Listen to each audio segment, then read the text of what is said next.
In one sentence, what does your company offer? We are an outsourced CMO and marketing team to brands. Okay.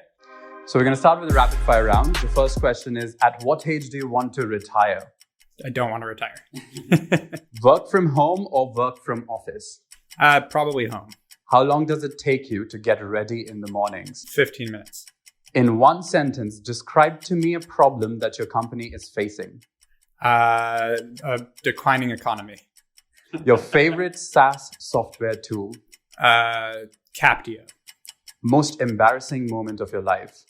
Ooh, most embarrassing moment. I don't get embarrassed that easily. Who's Peter Thiel? A VC. The first movie that comes to your mind when I say the word ambition? Now it's Social Network because he's in it and Your favorite app?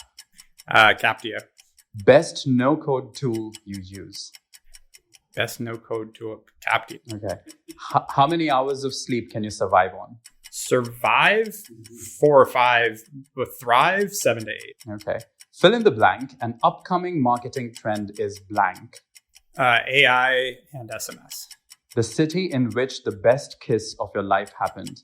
Los Angeles. Pick one, Mark Zuckerberg or Jack Dorsey? Mark Zuckerberg.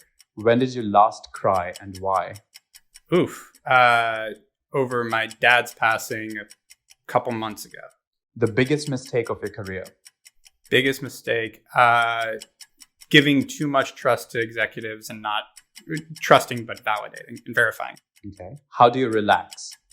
A lot of different ways. I'm a hobby junkie, work out, and then just like to hang out with the family sometimes. How many speakers can you name from this conference?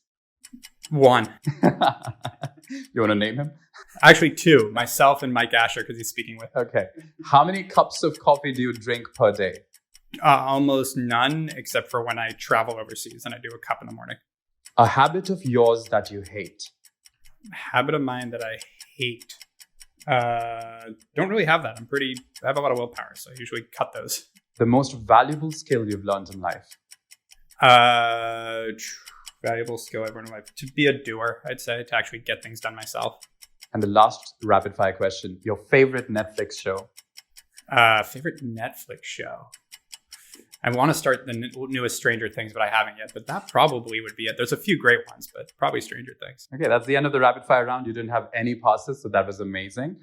So we're going to go on to the longer questions. The first one is, could you tell a little bit more about the Hawke Method? Yeah, so we've worked with almost 4,000 companies at this point and have run marketing for them and grown a lot of them successfully. And so through that, between that and probably analyzing around 40,000 companies' marketing, we developed a methodology of how to ascertain where the low-hanging fruit is and where the opportunities are in marketing very quickly, because we have to on an ongoing basis for our clients. And through years and years and years of developing that, it started to become a framework that we taught our team, that we used over and over again. And we saw that it worked, and it worked really well. And so after, again, years, I was approached to write a book, and they were like, what would you write it on? And that's when we really distilled it into this methodology, which is about sort of the 3 principles of marketing: awareness, nurturing, and trust, and how it fits like a tripod, and basically how to constantly monitor your marketing. And it's really built for heads of marketing, CEOs, people that really want to understand that overall framework. So it's not necessarily like an individual tactic book. It has a little bit of that, but it's more about that overall framework to work in so that you can constantly understand where your opportunities are in your marketing strategy.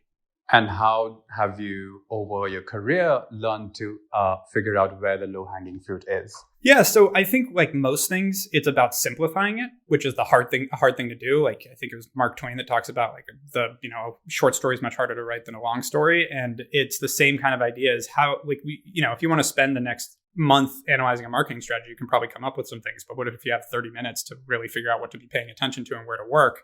And so the idea is, we created a way to do that where, again, it's about these 3 principles. And we really do believe these are the 3 categories of marketing that all drive into a successful marketing campaign. So awareness, how do you building new awareness for your brand? Introducing new potential customers to your company. Nurturing, what do you do once they're aware you exist to actually bring them in and turn them into a customer? And then what do you do post-purchase to bring them back? And then trust, 75% of consumers won't buy from a company they don't inherently trust. So how are you building that trust? Before you have a brand that people know and you have that awareness, trust comes from third-party validation. So influencers, referrals, reviews, etc. And so then what we do is we look at all the leading indicators that show that those things are covered. And we look at benchmarking, meaning like, how do you compare to companies in your industry? And so between those two things, and this is a proprietary software tool we've built, we're able to go, okay, so based on your company and your industry, you're not doing very well on this number. Well, what's driving that number? Well, that's a nurturing number. And through nurturing, you're probably like, let's look at your email marketing, your SMS, your content, your website, all these different things. Here's the number that's off. That's what we need to fix. We need to fix your website. So it's about going down the checklist from starting at the top, like which category, to then which channel, to then, okay, there's the fix. Mm-hmm. And how do you relate this to your concept of CMO in a box? Yeah. So two ways. One, the company, we started as basically fractional CMO work and then built out into executing all the different strategies we were implementing as well. And so now we have teams of Facebook marketers, email marketers, web designers, et cetera. This tool, and so this is something actually we haven't announced yet. We're building a tool now that takes the Hawke Method, takes this benchmarking, takes all this, and creates automated insights that truly is going to be a CMO in a box software-wise. Currently, it's done manually through fractional CMOs, people that we have on staff. And what is Hawke Fest about? Hawke Fest. We've been reading hashtag Hawke Fest things. So what is that about? Yeah. So I realized literally before I really started Hawke that there wasn't really a meetup for e-commerce professionals in LA, and where was one of the hotbeds of e-commerce. So I started doing a monthly happy hour that got really popular really fast, and hundreds of people would show up. And then a few years into that, I think it was 3, decided to do a one-day event for e-commerce C-suites in LA and really make it fun and engaging. And the idea was to have fun, network, and learn. And so we made it. We curated the audience. We made it really fun and compelling. I thankfully had a decent network to make some great speakers and celebrities and things like that. We did it 3 years in a row before partnering with the city of LA to then create e-commerce week, which is a full week of e-commerce events. And then COVID hit, so we've done it virtually for 2 years. And do you think it's hard getting an online community to be consistent? Yes. Online communities are very hard. I mean, our first year doing Ecom Week was 8,000 people. The second year was 4,000 people, not because anybody had bad reviews, but because when the world is open, people don't necessarily want to just sit online. When everyone's stuck at home, online's really compelling and those communities thrive. But the moment the world opens up, you saw it with Clubhouse, the app. Like literally the month everybody started going back outside, all of a sudden no one's on Clubhouse anymore. So what would be a solution to trying to make a community? Because a lot of marketers are now, a lot of companies are trying to make communities. Some of them are just buying them because it's so hard to build them. So what is the solution, you think?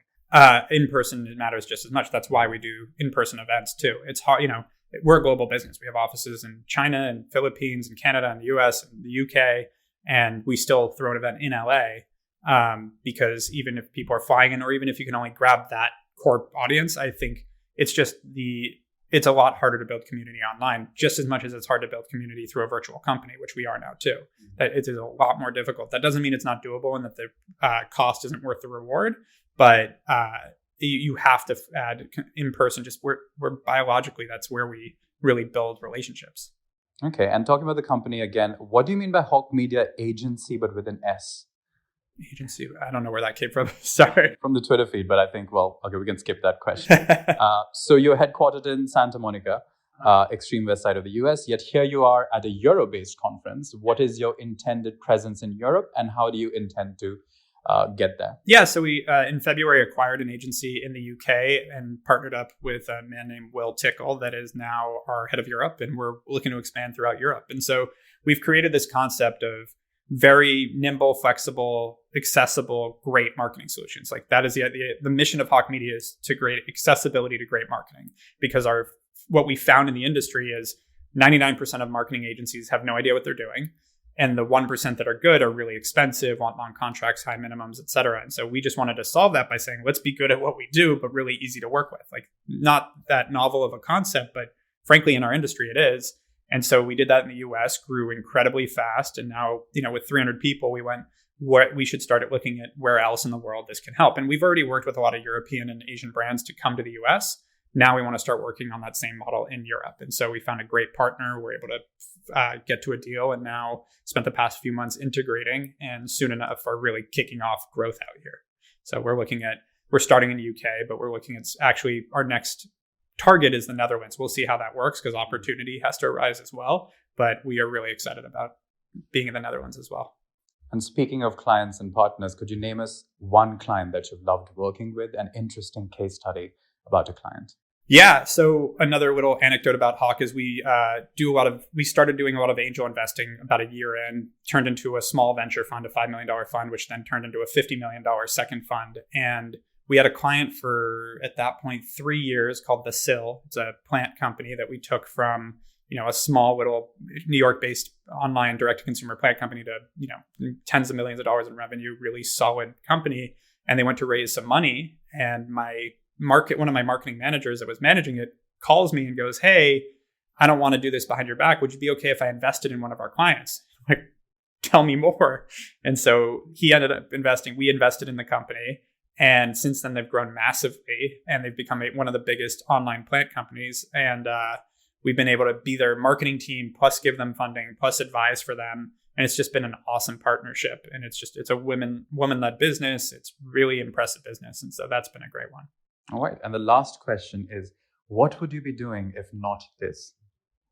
I don't know, which is really funny because we've been offered to sell the company many times, and I haven't because I can't answer that question. If I knew what I wanted to do, if there was an alternative, if I sold, let's say Hawke failed or I sold, I'd probably be working on the investing side for a while. But I will say, because we have the fund, investing's too slow for me. I like it as a part of what I do, but it's not fast paced enough for me to keep me interested and passionate on just that.